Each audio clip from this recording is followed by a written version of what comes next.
In the time I have left, I wanted to touch on a significant article by Patrick Poole from PJ Media because, as he says, it's a look back on this year's parade of failure and expect more in 2015.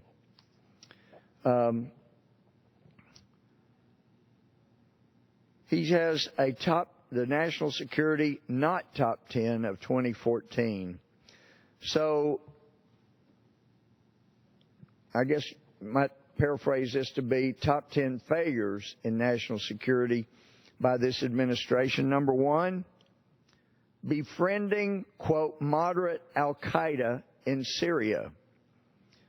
Patrick Poole said there are some ideas so at war with reason and reality, they can only exist in the fetid Potomac fever swamps of D.C. think tanks and foreign policy community. Such was the case in January when three of the best and brightest from those ranks published an article in Foreign Affairs. Same publication in 2007 brought us the Moderate Muslim Brotherhood, anyway, contending that the U.S. needed to befriend the Syrian jihadist group Ahrar al-Sham as some kind of counter to more extreme jihadist groups like ISIS and Jabhat al-Nusra. The president, they cited, was the U.S. failure to designate the Taliban after 9/11.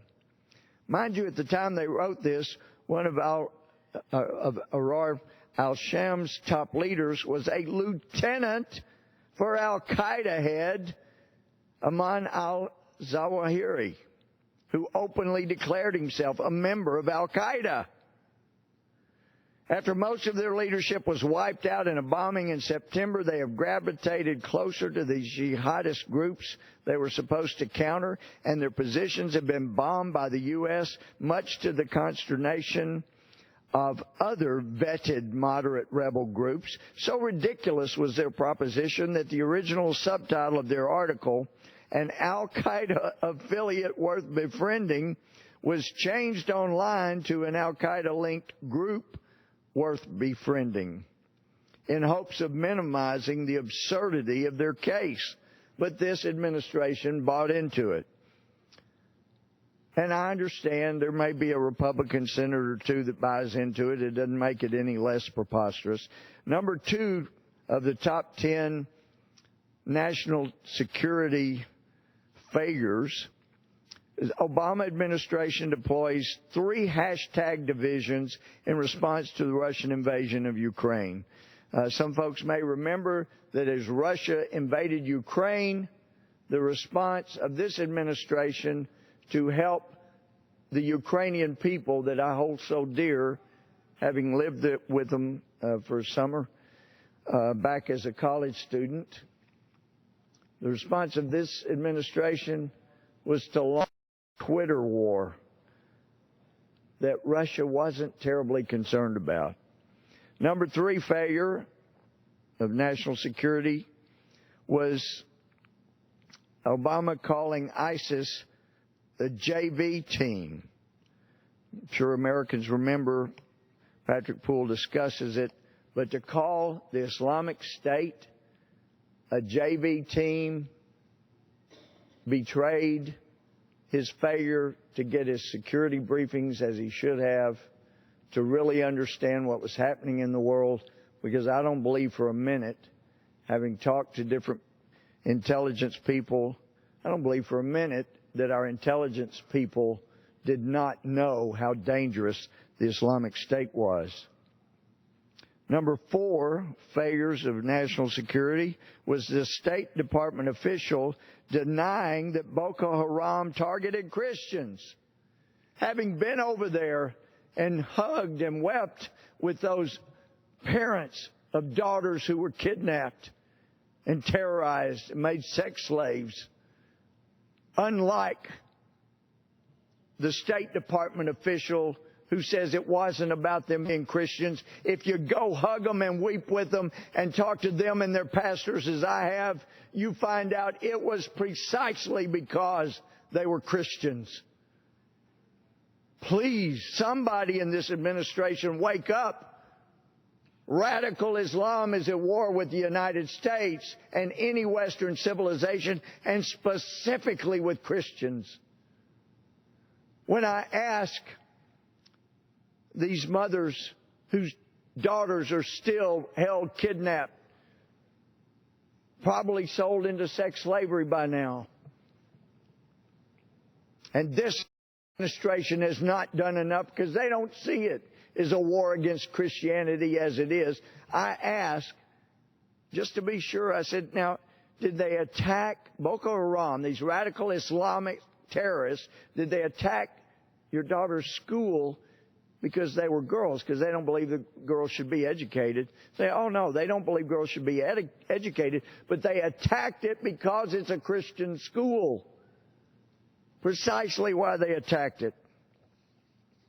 Number 5, Homeland Security Advisor's pro-caliphate tweet used by ISIS recruiters. I've been warning about this pro-caliphate Homeland Security top advisor in Janet Napolitano's regime at Homeland Security. A guy that has spoken, was a listed speaker to pay tribute to the Ayatollah Khomeini as a man of vision, the 20th century, who blasted the prosecution of the Holy Land Foundation, the largest terrorist support prosecution in American history, and he defended the convicted defendants. And he tweets out, finally, it was enough to show the administration what most of us that had eyes and ears understood.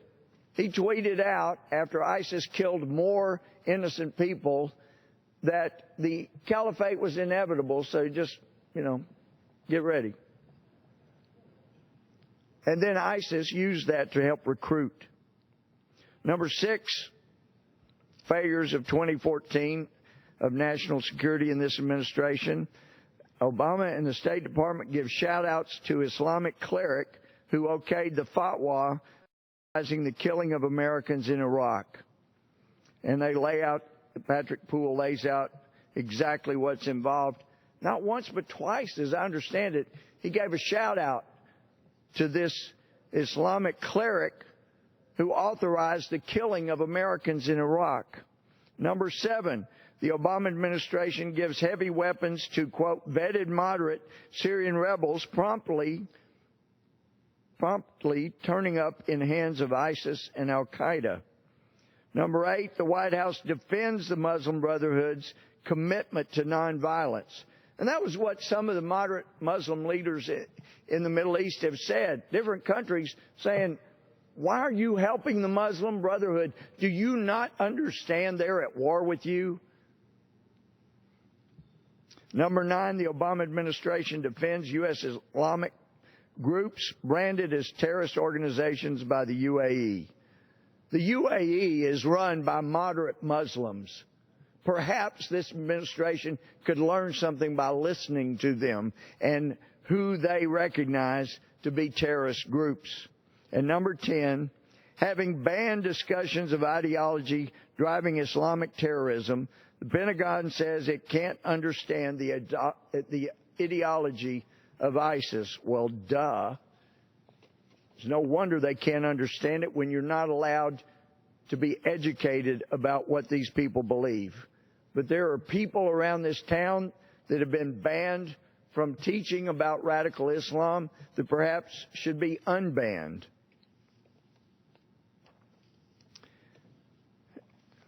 And before I conclude, I just want to reference the vote this week for Speaker. The vote's behind us. It's done. Speaker was reelected. But one of the big concerns I had has not gone away, and it still needs to be addressed. Those 4 years that Democrats controlled the House and the Senate, they set a record for the most bills brought to the floor where no amendments by anybody were allowed. They wouldn't let us participate in the legislative process. And we railed against that. said, you put us in the majority, we won't do that. And it breaks my heart that under the current Speaker, a new record broke Nancy Pelosi's record of more bills brought to the floor with no amendments allowed. Closed rules, it's called. That's got to change. Some have said our effort had no chance. And if all those that had said they would have voted with us, but it had no chance, had voted with us, then it would have been overwhelming. One of the Speaker's supporters came up to me yesterday on the floor and handed me this. Said, this is from an old novel. I think it's called The Lion's Den. He said, this applies to you. And I appreciate him more than he would know. The quote is this: no matter how the espousal of a lost cause might hurt his prestige in the House, Zimmer had never hesitated to identify himself with it if it seemed to him to be right. He knew only two ways, the right one and the wrong one. And if he sometimes made a mistake, it was never one of honor. He voted as he believed he should, and although sometimes his voice was raised alone on one side of a question, it was never stilled. There were 24 such people this week, and I hope they'll be honored and not belittled. And with that, I yield back. The gentleman yields.